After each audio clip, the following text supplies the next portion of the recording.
langit sa sidlakan nagsugod na sa pagdanag.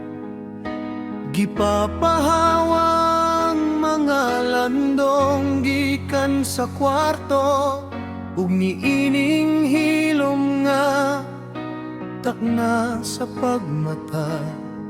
Ang akong hunahuna midangop sa imong malumong nga gahom. Usa ka hinay nga hunghong, usa ka panghupaw sa kabuntagon. Makita sa mga mata nga bag-o pa lang nakamata. Mayong adlaw akong pinangga nga Diyesa. Bagong adlaw nga magdala kanimo og panalangin. Hinaut nga halokan sa adlaw ang imong masanag nga naong, ug puno ng imong kalibutan sa lunsay nga dalipay. Mayong adlaw akong pinangga nga Diyesa. Walay panganod nga makahatag kanimo og kabalaka.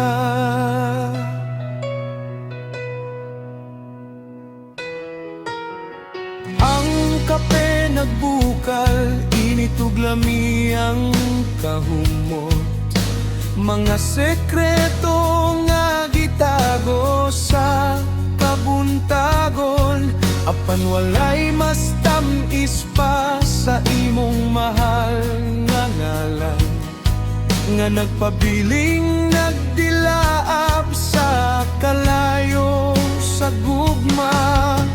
Usa ka pahiyom nga makatupong sa unang silaw sa adlaw.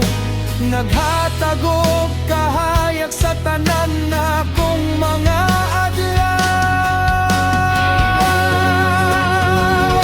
Maayong adlaw akong pinangga nga Diyesa.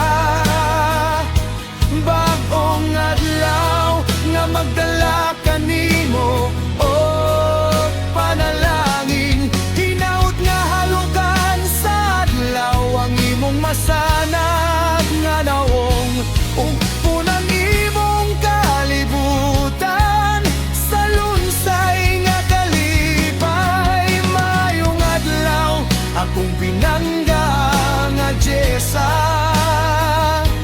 Walay panganod nga makahatag kanimo ug kabalaka.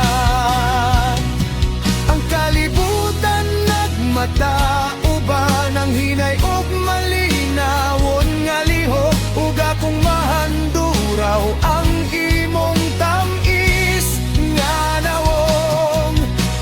Usa ka hinay nga paglihok, usa ka paginat ug pagpanhuy, abang bahin nga labi na kung gihigugma sa matag kabuntagon. Mayong adlaw akong pinangga nga Diyesa.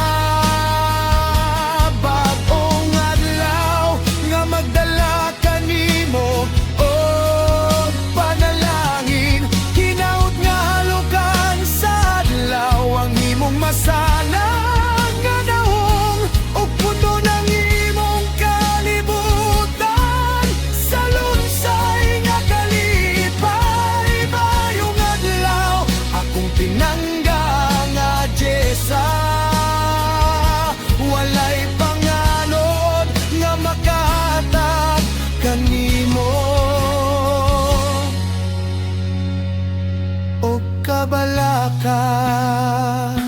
Waayong adlaw akong Diyesa. Akong pinangga nga Diyesa. Hinaot nga mahimong matahom, matahom ang imong adlaw.